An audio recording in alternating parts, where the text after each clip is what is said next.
Hello everyone and welcome back to Neil Explains. Today I come with this question, which is simple one. If you have already solved this, go and comment your right answer. I will give them heart. And for those who don't want to solve, I will solve them for them in step wise. Okay.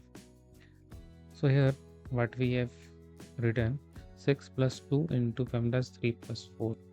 So as we know, the PEMDAS first preference for parenthesis part. So here first reference will be given this bracket for parenthesis. So we will write 6 plus 2 into 4 plus 3, which is 7. In the next part, there is a multiplication preference. First preference will be into multiplication. So we will write 6 plus 7 into 2, which is 7 into 14. 1 4. And by adding 6 plus 14, which equals to 20. So here right answer is 20. If you want more questions, again subscribe our channel and go check out best books in the description. Thanks for watching.